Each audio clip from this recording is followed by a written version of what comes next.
evening, Mr. Bond fans, and welcome once again. From the day they upload this video, there is exactly 1 year to go until the next James Bond movie is released. So there's no better time, I thought, than to do a re-ranking.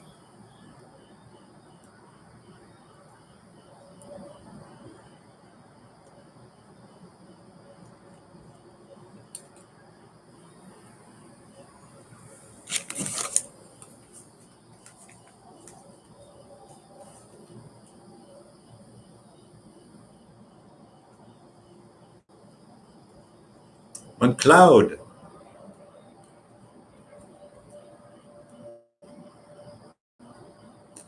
Smoking some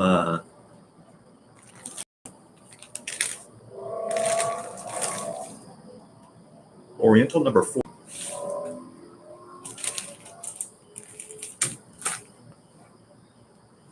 I'm going to make this a quick one. Not a big turnout this evening.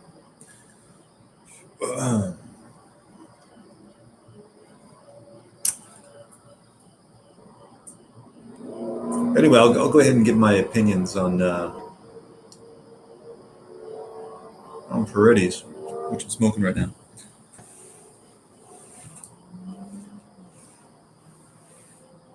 I did something I didn't think I would ever do. Within 4 days of buying this $100 order at Peretti's, 5 different blends. Ardor.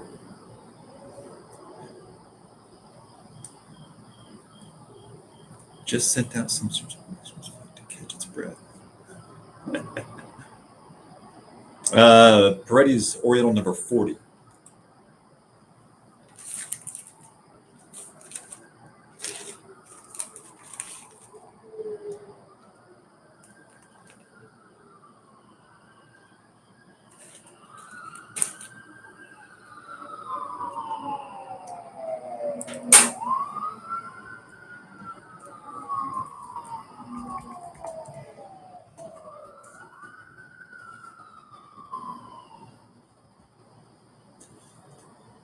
Anyway, continuing on with my story.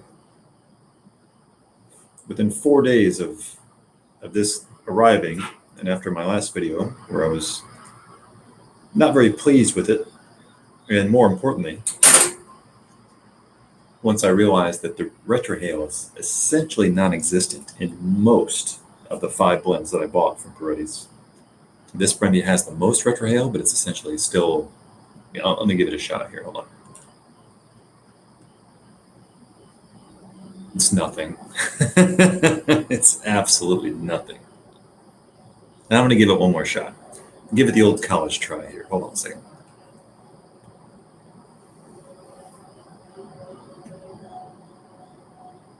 It's nothing. It's just cotton. It's just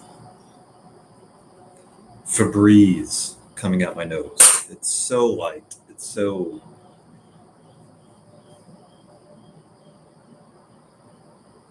like cotton.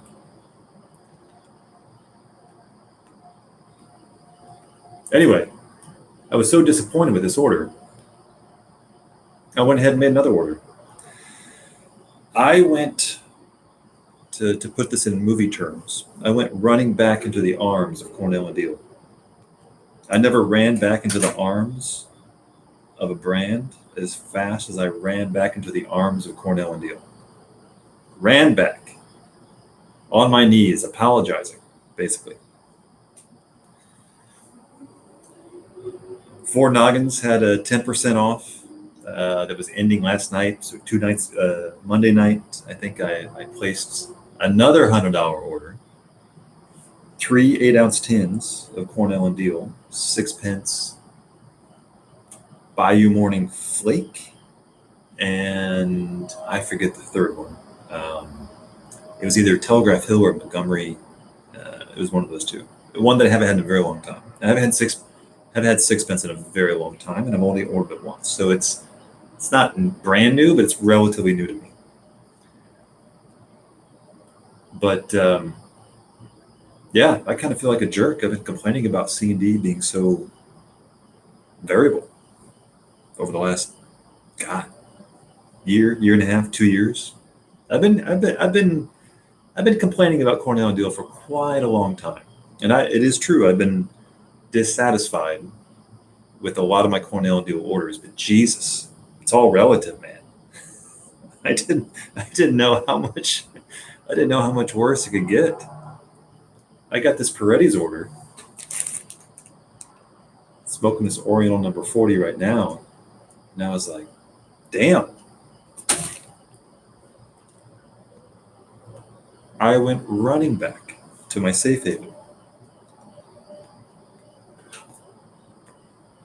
I'm not sure what I'm gonna do with all this Peretti stuff. Like I said, I'm gonna have to start using it as a mixer, but I don't even want to mix it with anything. And it brings up this question that I, once every year and a half or 2 years, I will come across. I will take a chance because I'll forget all this lighter tobacco stuff they sell in these mom and pop stores in jars, which Peretti's is kind of a version of that, to be honest. Although it's a higher end, much higher end version of that. But I don't know how to make a living. I don't know who buys this shit. I don't know. I don't know who buy.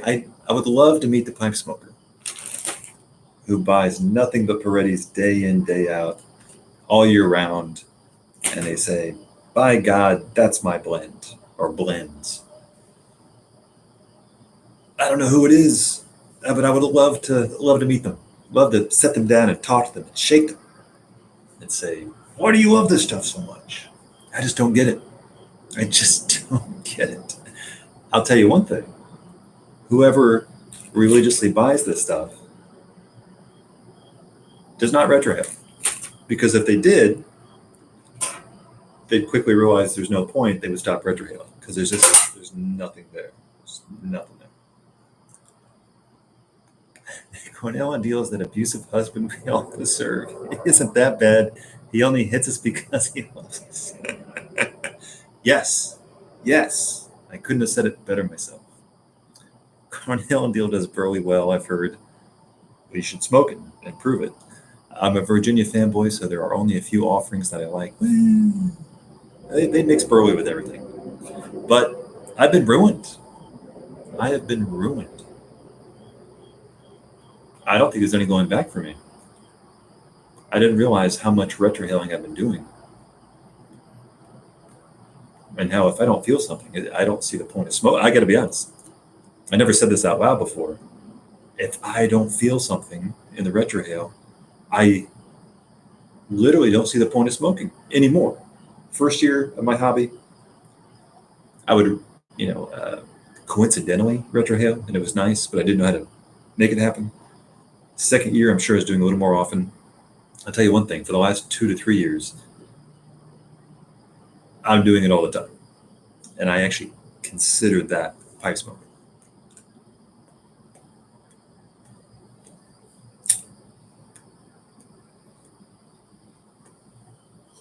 I too care about what I smoke.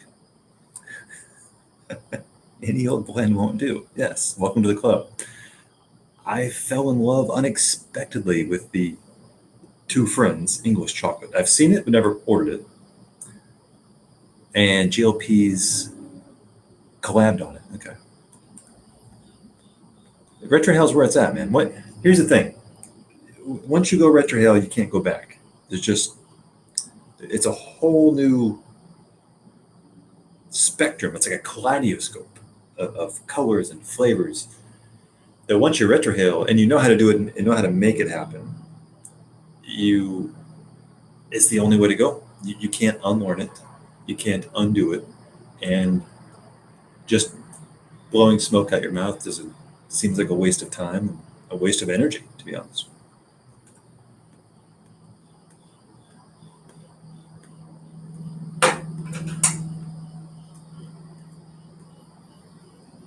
If I huff this one hard enough, I can get maybe some little nose feel, maybe a little nose tickle. But it's not that. It's not that Cornell Deal flamethrower through the nose that just really lets you know you're smoking the earth.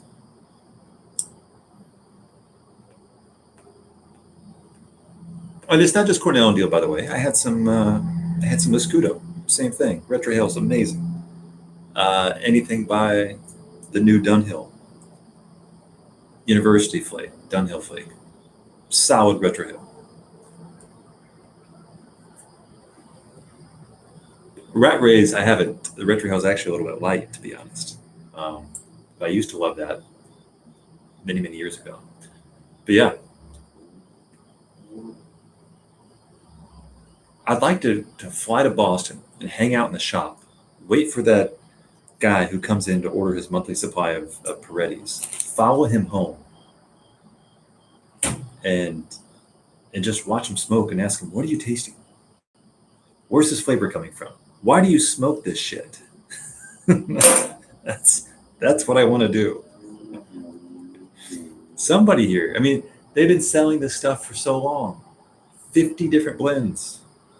Probably 20 are very popular. Is anybody here buying it? Is anybody here religiously bought Rat Race? Or know anyone who religiously buys, religiously buys Peretti's. Sorry. I want to meet these people.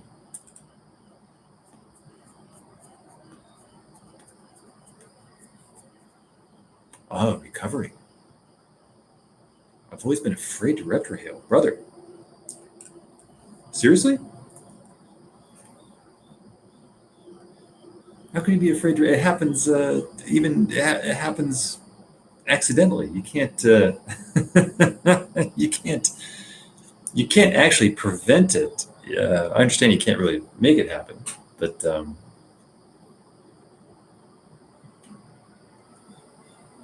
anyone had Strauss Tobacconist Sleepy Hollow? I've had Sleepy Hollow way back in the day. It's a hybrid blend. I'm trying different holiday stuff, and it keeps being recommended.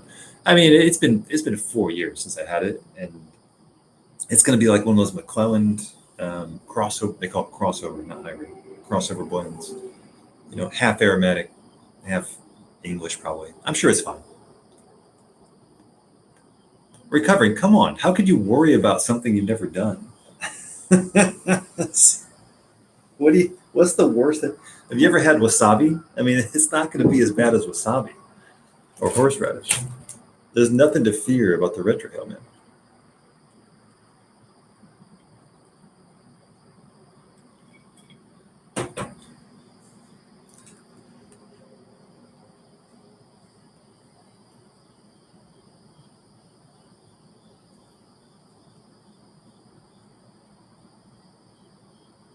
I can get a little bit. I can get a little bit from this Oriental 40. So it did, out of the 5 blends that I bought from Peretti's, I think this is probably the one I can actually smoke through. Too bad it's the smallest bag that I bought. I bought 8 ounces of 2 blends, and 4 ounces of another 2, and then 2 ounces of another 2. I think I have 6 blends actually. To be honest. That Cuban stuff, crap.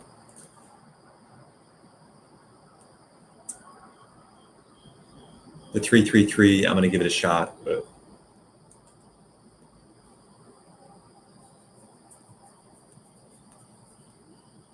tumbler check. Not sure what that means.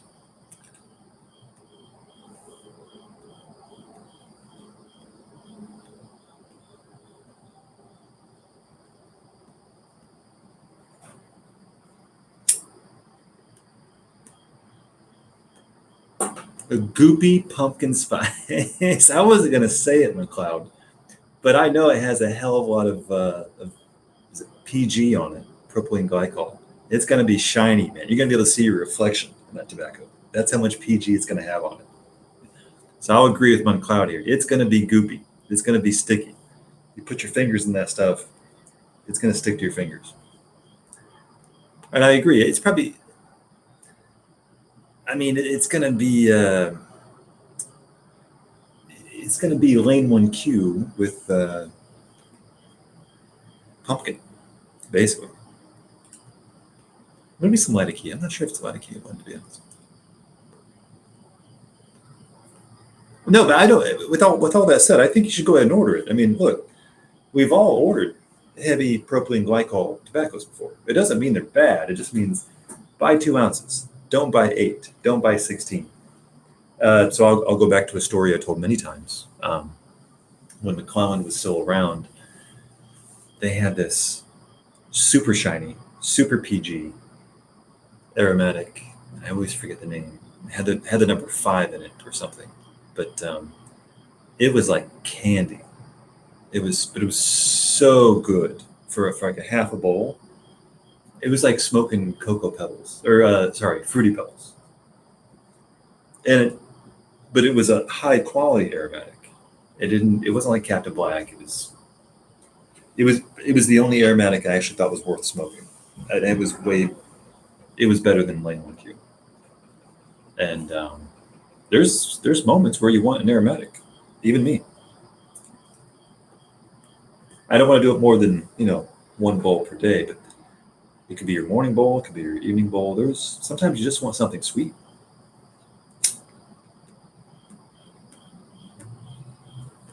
And I don't care how hard you try, it's hard to actually shove Fruity Pebbles up your nose. So if you retrohale this Strauss tobacco, you can actually go to bed at night and you'll have this like Fruity Pebbles effervescent scent in your nostrils all night long. It's fantastic.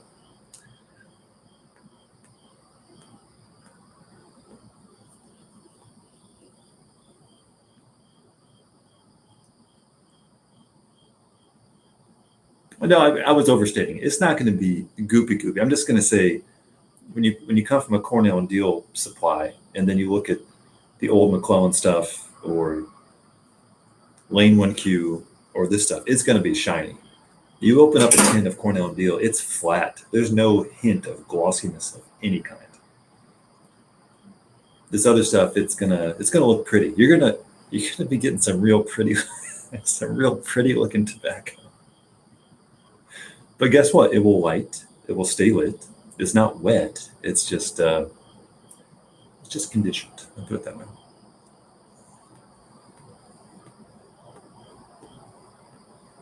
All right, this is the right time. McCloud has a great point. This is if you're going to have Sleepy Hollow fall. They probably only sell it in the fall, by the way. It's probably not a year-round blend. This is the time to smoke it. You'll get a lot of compliments. you could set Sleepy Hollow out all year long. It just smoked the same. It's like condensed milk that way.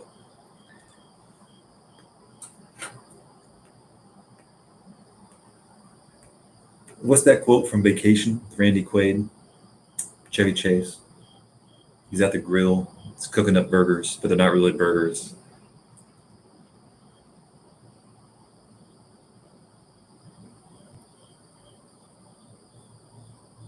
Something like Hamburger Helper. It does fine all by itself. I have to recall what Hamburger Helper is. I think it's just seasoning and macaroni.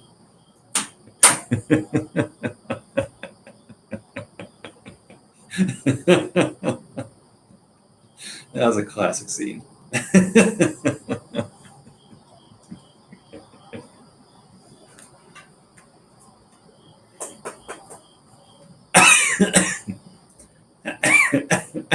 Real tomato ketchup, Eddie? Nothing but the best.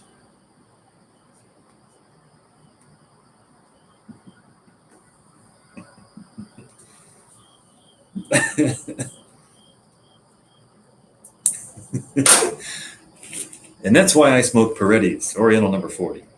Nothing but the best for me. It does fine all by itself. Just like goddamn Hamburger Helper.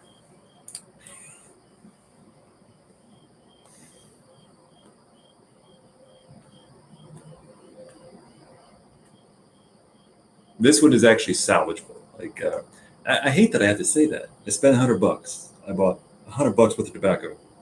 I found 1 2-ounce bag in that order that I actually think is salvageable. Salvageable is a word that you shouldn't be saying about an order. Oh well. Lesson learned.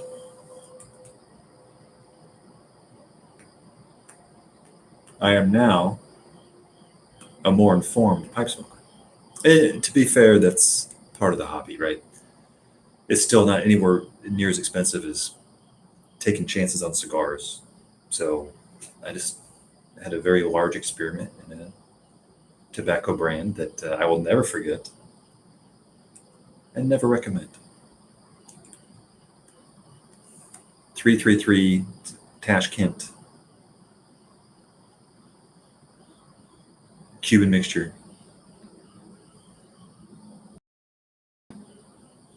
St. James mixture, which is kind of a ripoff of James, a vapor. This one, and there's one that I can't remember.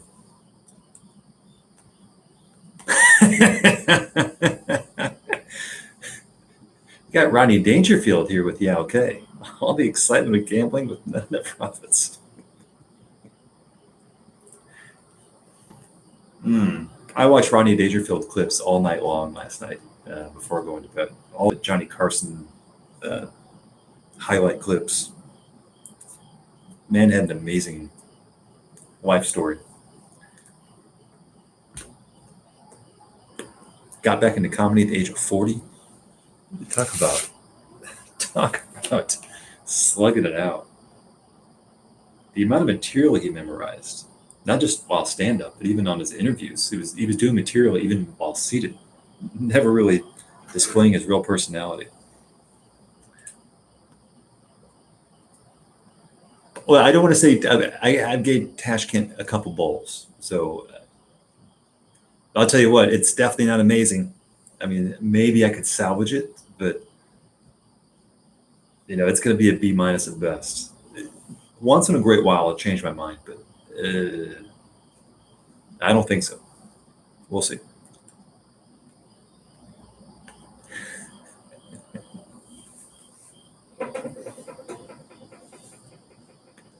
Before I met my wife, I thought I was incomplete. Now I think I'm finished. That was one of his best jokes.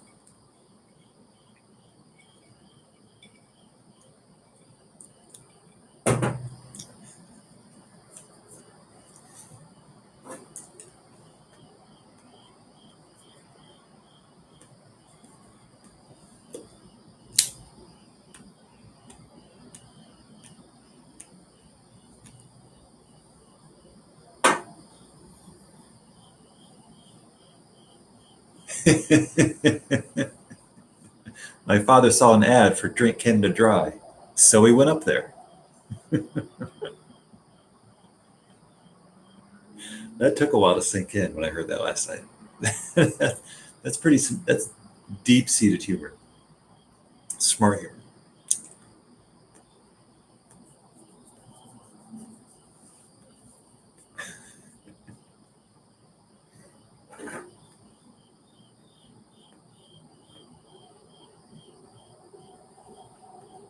I feel bad for the people of Tashkent, Uzbekistan, that Hemeb would be named as such a spicy, interesting part of the world. I agree. I Googled the other night. It is a real place. Tashkent's a real place. It might actually translate to meh in English.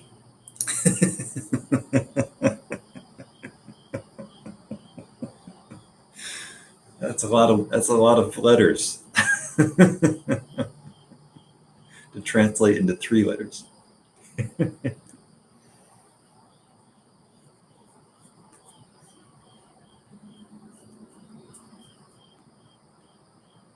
Tashkent. It's Urdu for meh.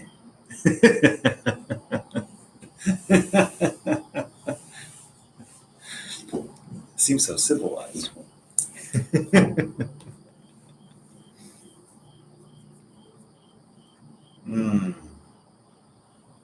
It's fun hating on tobacco.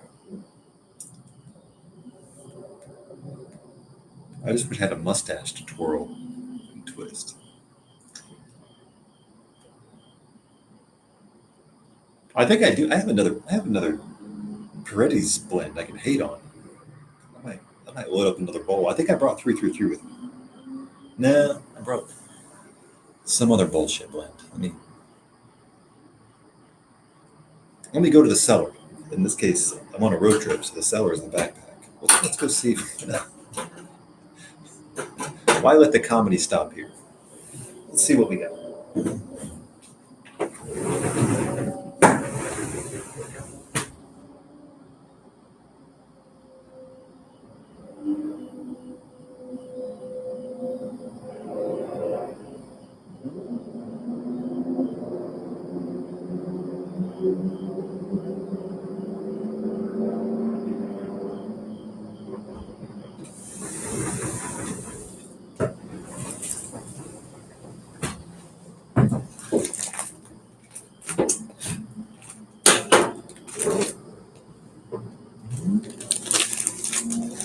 All right, the next victim. Up on deck. St. James mixture. Hard to see, especially spelled backward. 4 ounce.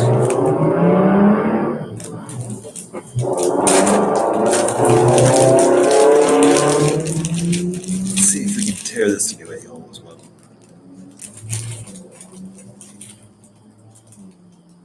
Now this one I do know has a good charring light, but that's, oh shoot. This is the one that sets my mouth on fire. Damn. Now I'm gonna do a half a bowl of this. This is the one I felt like smoking a cactus. Sometimes spicy can have 2 different meanings. Spicy in the nose or spicy in the mouth. You never want spicy in the mouth. Perique can burn the hell out of your nose, that's fine. But that's not like a chemical burn on your tongue. We're going to be very careful with this one. Now, given I leave this bag open just to dry it out. So maybe a chemical compound have changed. We're going to shake. I'm going to give it about 2 minutes. And if I feel cactus stings all over my mouth, we're going to dump it.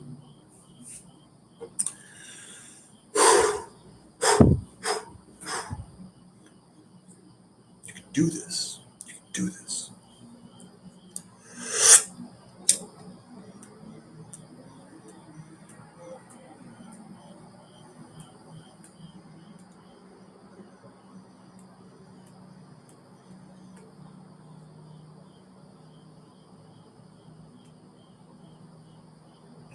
There's some freak in there. I'll give it that. Though it's not boring. It's not boring.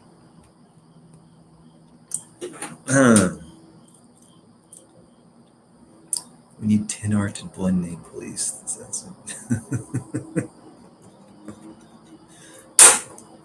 Getting a little funny feeling on the tongue here.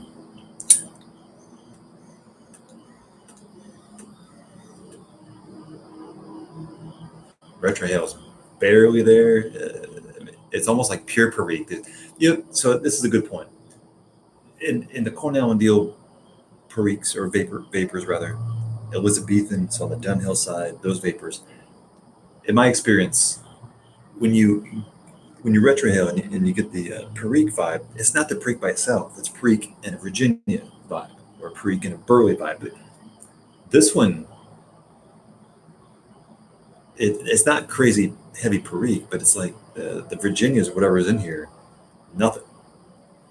The Perique's the only one that gets through the filter. The Dan tobacco is gone, by the way.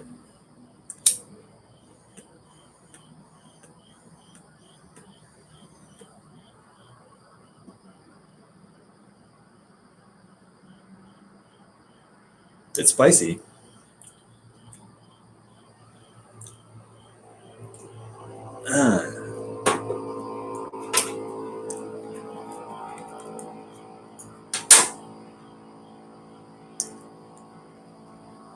I always recommend everyone smoke 2 pipes at once. Just if you want to do it side by side, there's only one way to do it.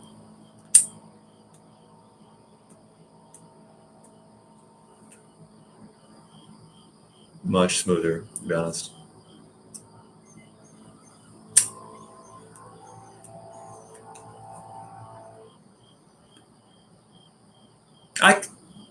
Jesus Christ.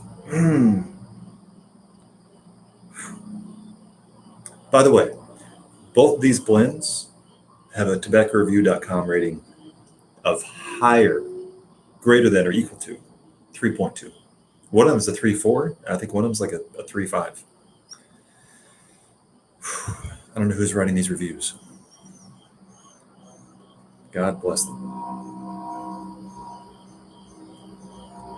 I could probably blend this one, but again, I didn't buy this for blending tobacco.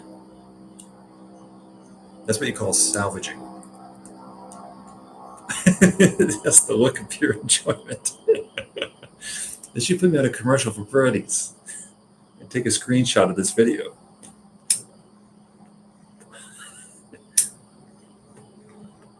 We could also double as a screenshot for a dentist's office. When you look deep into his eyes and look past the pain, you can tell he's really enjoying it.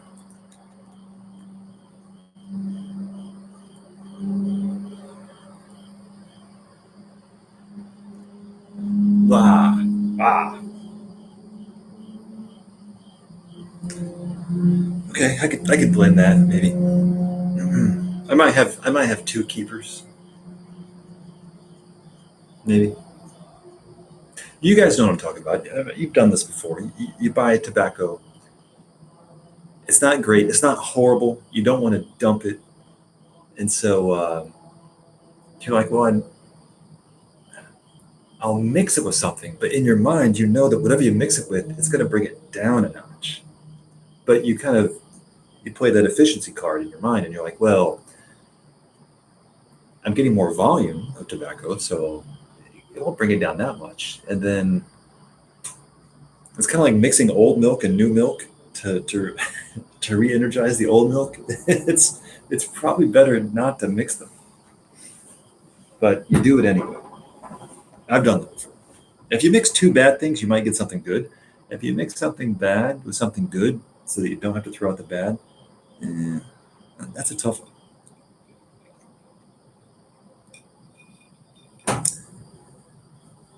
Some of those reviews are just people wanting stuff to write about. I swear I've had 4s, meaning 4 stars, that were trash and 2.2s that were amazing.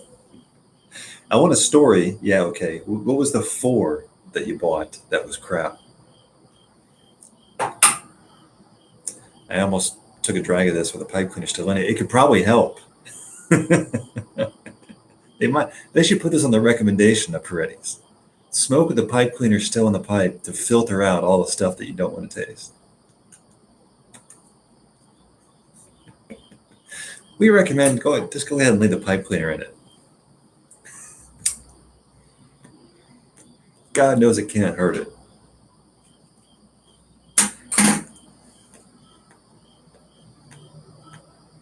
Or I've thrown many a tobacco in the garbage myself as well.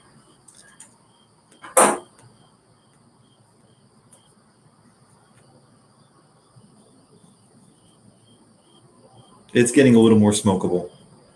Probably because I've burned everything in my nose off by now. Okay, so in all honesty, I have to rewind 5 years ago. Some of the early stuff of C&D, although not many, I thought it was pretty harsh, but I kept smoking it, and I got used to it, and then I developed an affection toward it. So maybe I'm being, in all honesty, maybe I'm being a little too judgmental too early. Maybe there's a Peretti tongue that you have to get, and once you get it, maybe there's a bouquet of flavor there to be had. It shouldn't be this much work, but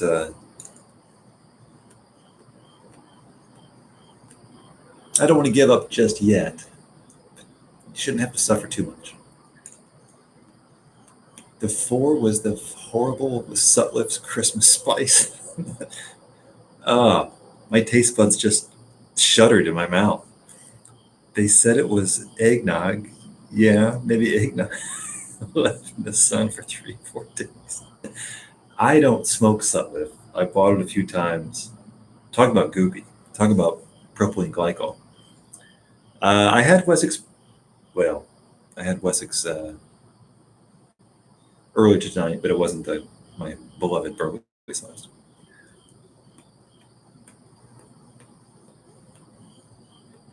Yeah, I think I burned all the hairs off my nose. So I think I think I can smoke, and I'm being honest. I think I can smoke the rest of this. It's just,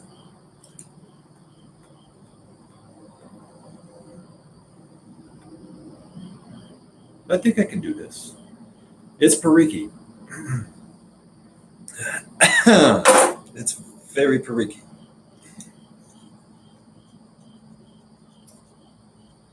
Hooah! Mixing blends is like mixing up breakfast cereals, only diluting the essence of each individually.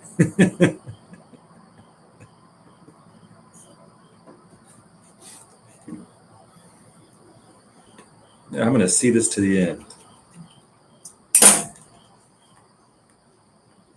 That's a Moneyball quote from Brad Pitt. We're going to see this thing all the way through. I'm a 40-year-old man with a high school diploma, and I have a daughter I'd like to put through college. You're a 25-year-old Yale graduate with a pretty impressive apprenticeship.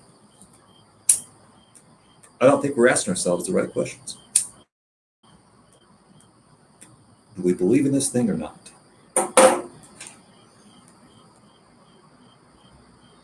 I believe in Peretti.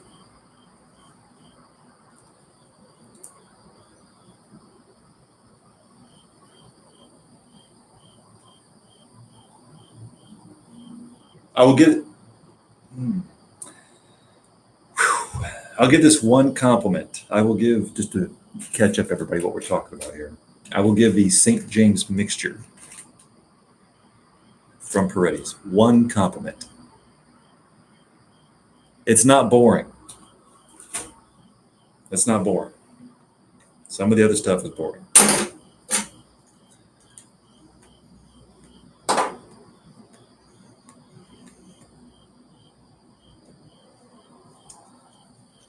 Maybe it's quite possible my body has developed a natural defense toward Peretti's. It's in my mouth. After the initial couple of tokes, it secretes a mild film protecting itself from all the damage Peretti's was going to do to my mouth. And so now I can enjoy it.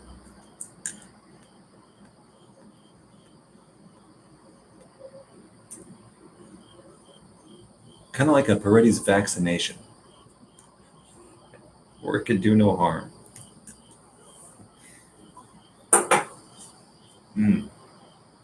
I'm impressed I'm smoking this. I'm really impressed. I mean, this is, I'm going to pat myself on the shoulder. I'm very impressed with myself. Couldn't do it without moral support of the crowd here. Dead honest.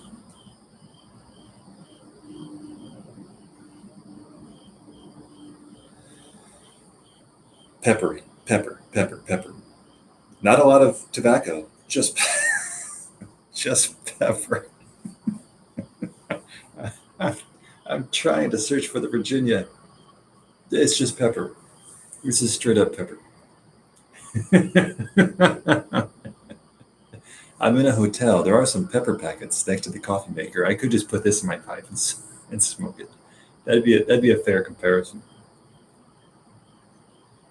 Never had any beast, but no, that brings up a good point, Letterums. If you were to ask me what is the strongest percentage tobacco I've had, I don't know, but this tastes like the strongest. But I don't know, the Three Friars or Four Horsemen or Cornell and Deal makes one where it's 25, 25, 25, 25. I've had that, but that smoked smooth. This is spicy. I want to ride all right.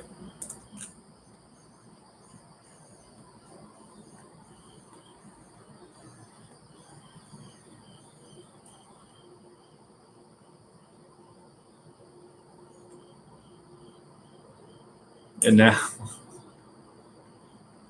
the retrohale is it's getting smoother. The body adapts. That's the great thing about the human body. No matter what you throw at it, it will protect itself from the damage you're about to throw at it.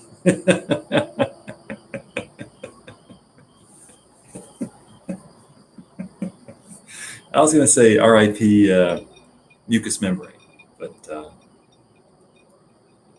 technically that's a soft tissue, so it's all the same. It could be the cure for the common cold. If you got a runny nose, you throw in some St. James mixture in there, clear that shit right up. Mm. I can't believe I'm smoking this.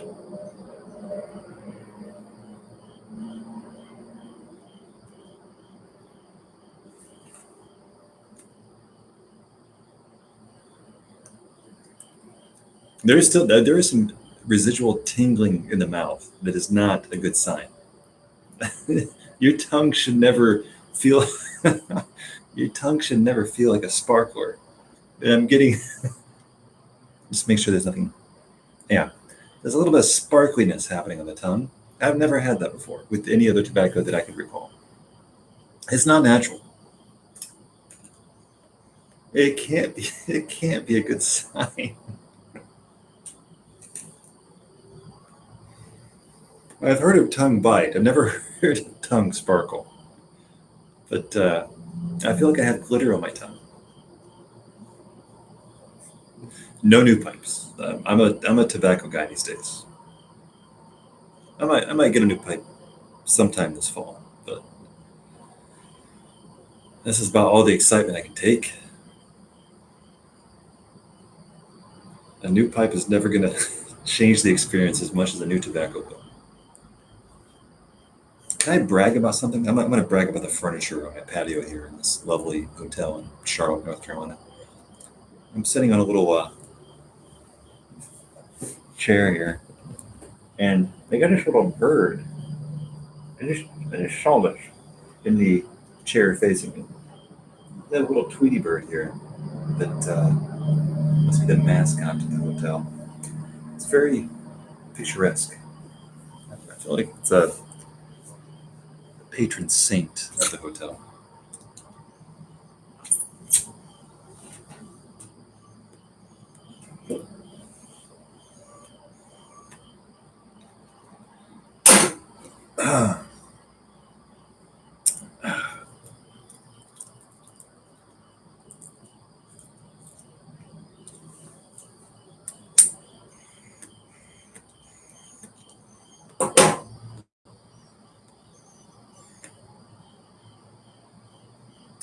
What is the tobacco that is torn up your guys' tongues the worst?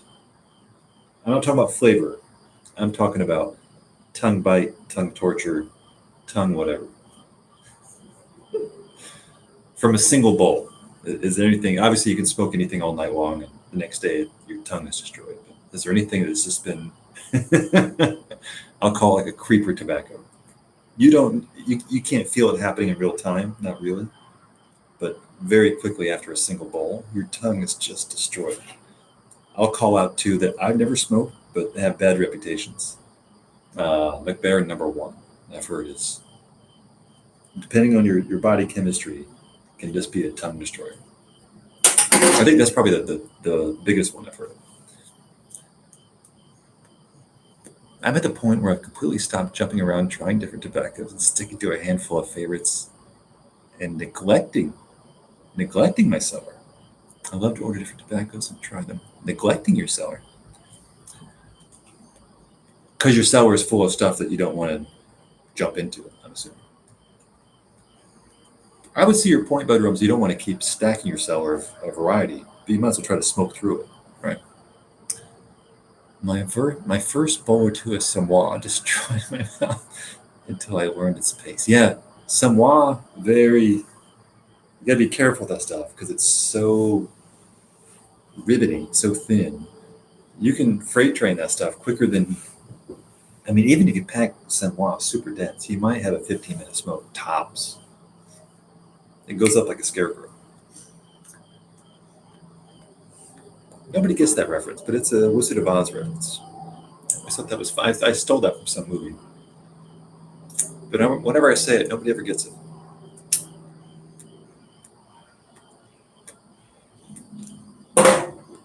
I still think it's funny, so I'll keep saying it.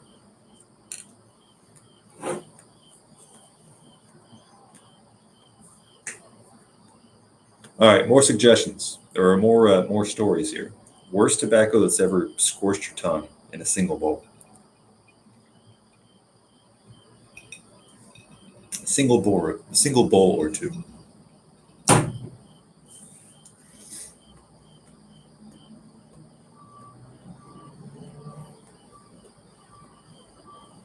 There's some McBaron Navy, some of that twist flake stuff.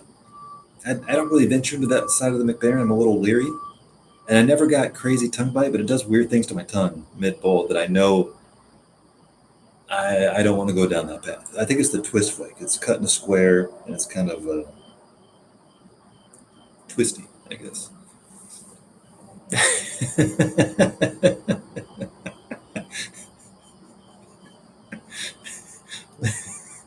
Nick Blowtorch,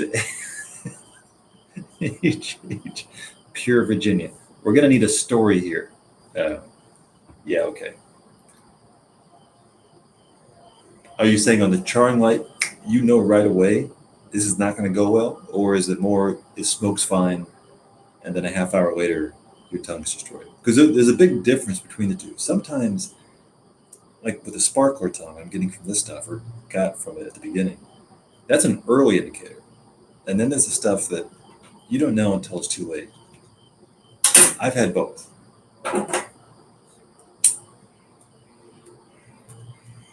There's some McBaron stuff with 4 digits, like 2032 or 3022. One of those 4 digit numbers that I couldn't I couldn't smoke because it destroyed my tongue. I really, really disliked Briarworks Bacon Old Fashioned. I've heard stories about that. I never ordered it. It come in that glass jar. A buddy brought some to a meetup. My curiosity got the better of me. Never had anything like it. Strange, not good. Yeah, I didn't. Matches himself smoked that stuff and had not good things to say about it. And he admittedly said he had callus on his tongue. Like he didn't get tongue bite. But he smoked on a bookshop all his life. Tells you how how sensitive his taste buds were. For me, it's a slow, gradually accelerating symphony of pain. Did you finish it? Did you finish the tin, or did you dump HH Pure Virginia? Because that is it's a nice tin, a popular tin, I would say.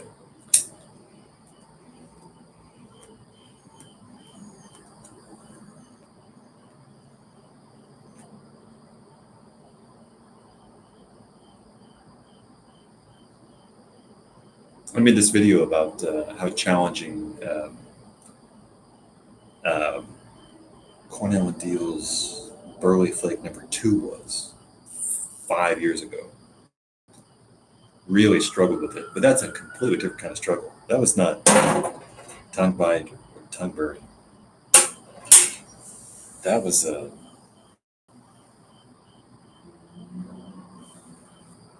don't know. I'd have to look at the video again. I don't know why I hated that blend, but it was it wasn't painful. It was just extremely unpleasurable. Very different story. You might want to do a seance on that. Exercise the demons.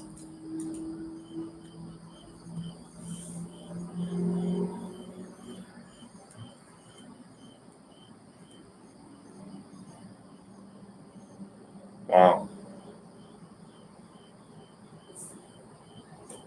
I'll know the true cost of this tomorrow. Because my tongue feels very weird, but it doesn't feel burnt. It just feels not right. It feels like what's that? The Stranger Things Netflix series where you go on the other side. They call it the upside down or something. My tongue feels like it's in a parallel universe right now. Not painful. It just doesn't feel like itself. Like it's having an identity crisis. Like if my tongue saw itself in the mirror, it wouldn't recognize itself.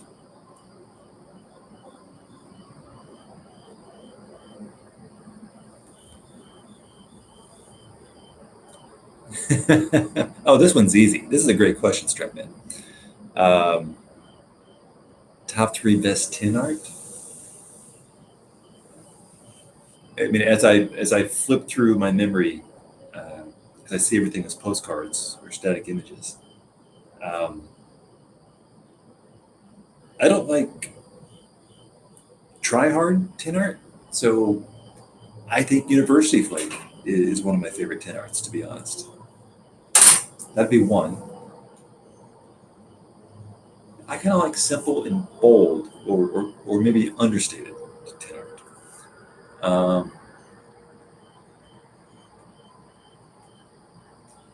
Black House would be a close call because it's also understated with a very interesting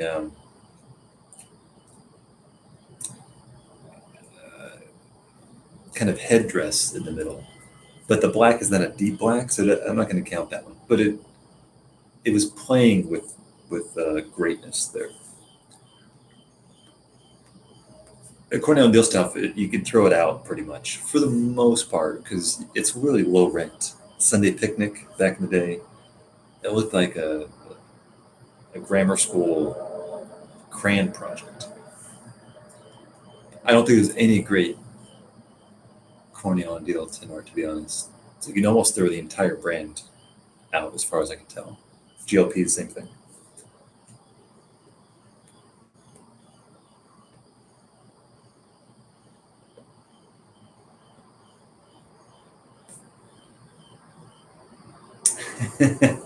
Nah, that's not fair. I was gonna. I don't buy the. I don't buy the pretty stuff. Unfortunately, I buy it for the flavor, not for how it looks. But I do appreciate good tin art. I used to keep all my tins, and that's probably a good thing to do, to be honest. I don't buy it. Um, Rat Rays makes this green tin, red rappery. Um, Again, it's not beautiful, but it has an interesting color spectrum that catches the eye. I kind of like that one.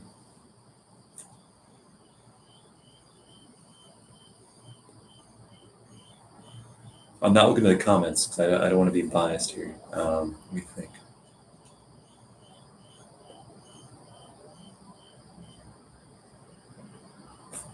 Um,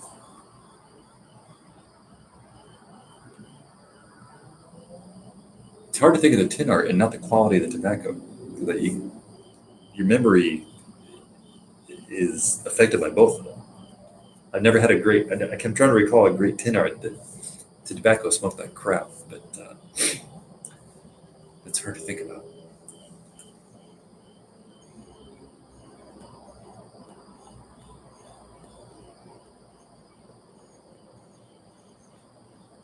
I like college towns, and I did a fair amount of academic work, so I'm already kind of biased to University Flake. It has a psychological impact on me because I think it's something.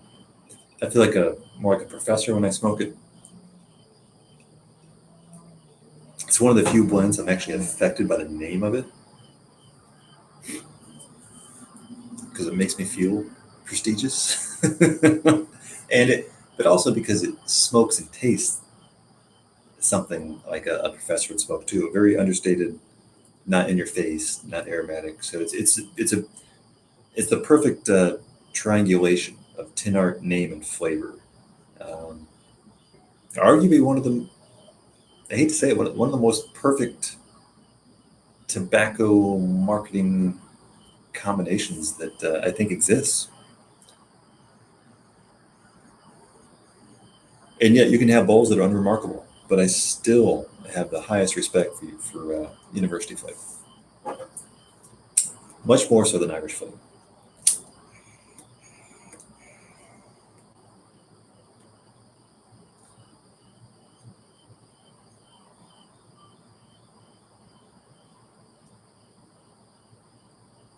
That's a tough one. I'm coming up snake eyes on great tin art. Black House is going to be my pick. Black House, both flake and the Escudo. It's pretty good tin art. I mean, it's clean, it's classy. It is a It's not gorgeous, but it's pretty.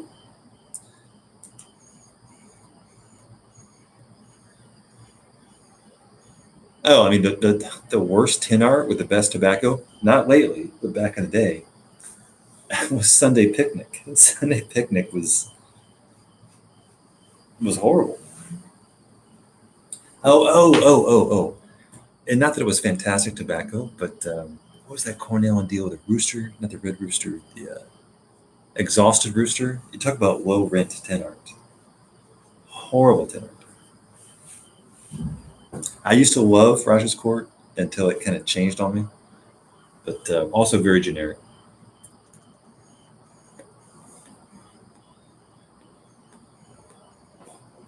Used to love Raja's Court. It was it was my favorite tobacco for a while. Probably bought 4 8-ounce tins. Raja's Court held my hand on the way back toward loving Latakia. It was so gentle.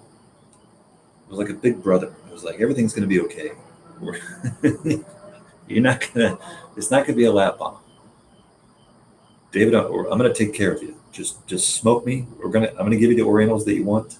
I'm gonna sneak in some Latakia, and you're gonna have a good time. Raja's Court was a very gentle reintroduction to Latakia for me. I'll never forget that. One day it just changed. One order, I should say. In one order, I went from this is the best thing on earth. This is fantastic. I'm gonna order it. I'm gonna order it. I'm gonna order it. And then one day, again, hard to tell if it was my taste buds changed or it changed, but it just went from so special, so nuanced, so balanced, so perfect to this is crap. I'm not getting the same flavor. I never want to smoke this again. But that happens. It's a very elusive hobby. you're, you're always trying to chase the best memory of smoking you ever had. That's actually it's a potentially profound statement. I don't mean the best flavor, but the same experience that you've ever had. Every pipe smoker has a handful, in my opinion, of transformative, smoking events. We all know what they are. You all know. I'm assuming you all know.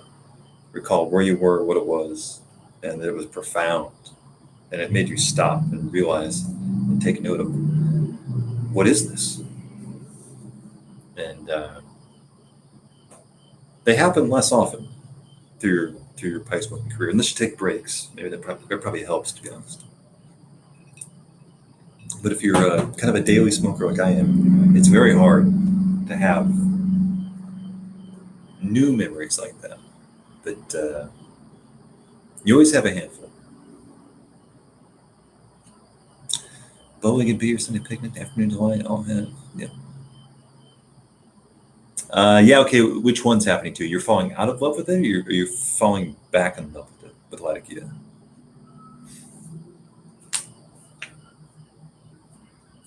Some guys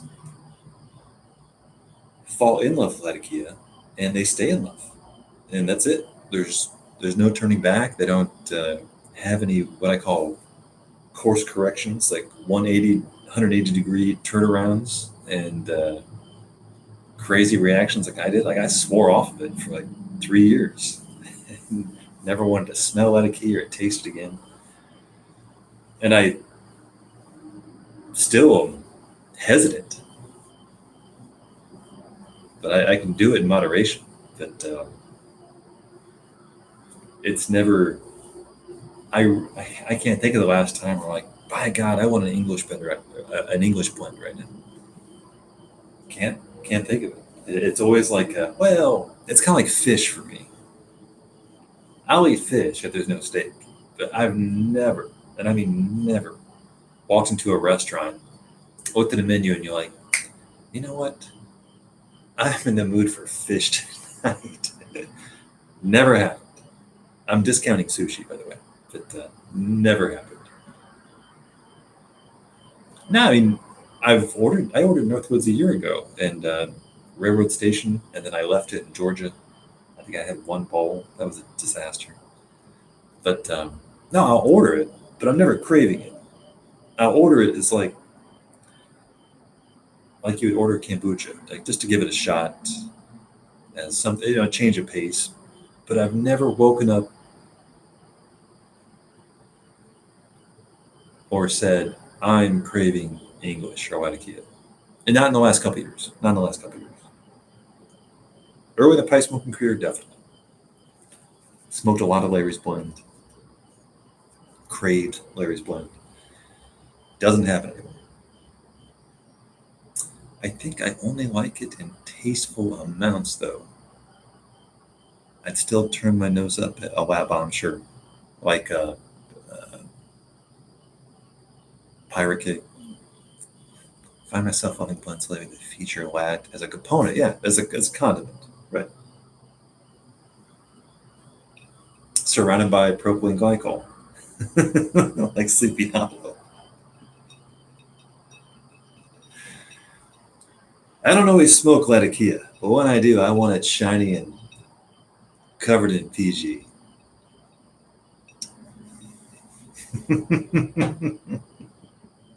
With a healthy dose of pumpkin spice. Pirate Cake was weak and Nick, so I wasn't enjoying it. I don't even know how you could. I don't know. I don't really. Nah, that's a tough one. I always say this. I don't feel nicotine, but I must. But as much as I retrohale, I must. But yeah.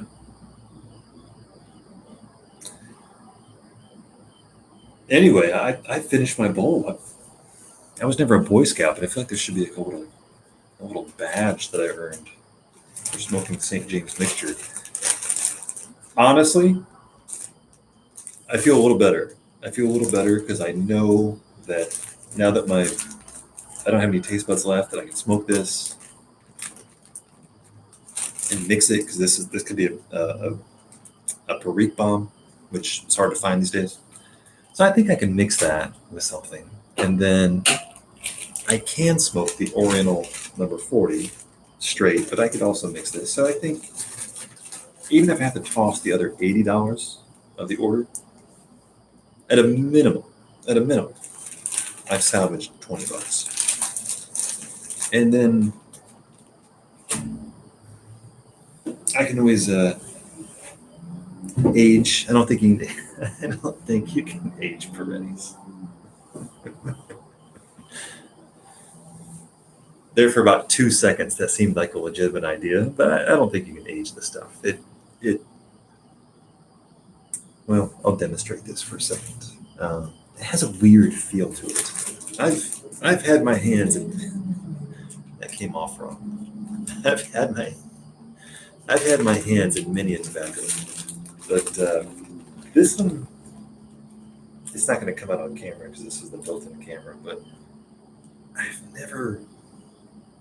there's nothing weird about it in terms of the way it looks, but it feels weird. It's not dry, but it's not wet. It's spongy as if it's moist, but there's no actual moisture. It just feels like there's fabric softener on it. It just feels like morsels. It just feels weird.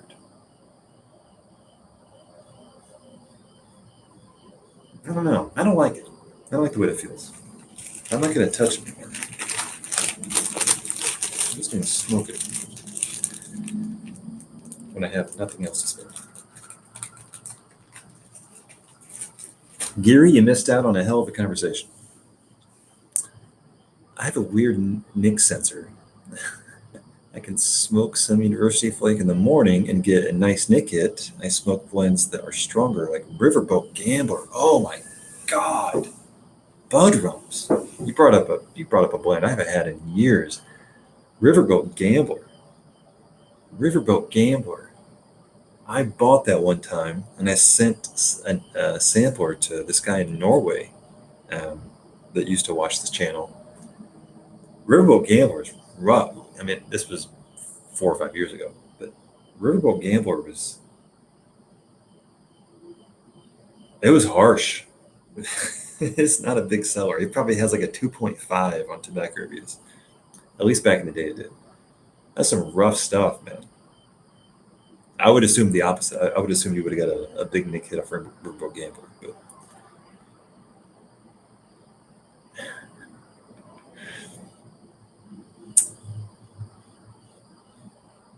But Dover Pipes. Thank you for chiming in, Dover, by the way. Always good to have a new person here. Peretti's went down the dumpster as soon as they couldn't use McClellan in their blends. I did not know this, by the way. Most likely they went to Sutliff for their base tobaccos. Now, see, this is a very interesting point because where would a small shop, it's one shop in Boston. This brings up a great point. Where would they get their tobacco? They're not going to have a unique relationship with a couple farms. They don't have enough volume, right? So they must be a rebuyer buying from a reseller. That's a good point.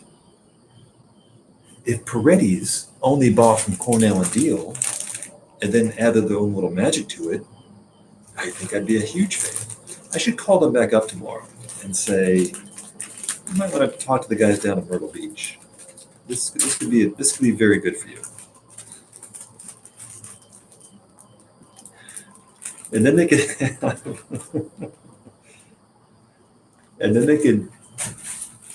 relabel this blend from St. James Mixture to St. James Riverboat.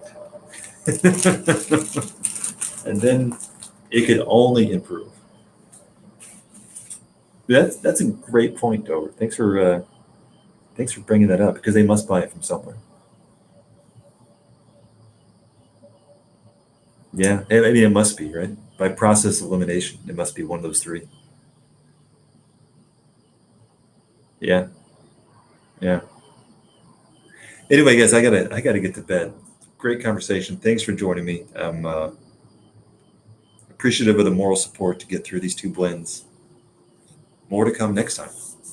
Have a good night, and we'll see you then. Take care.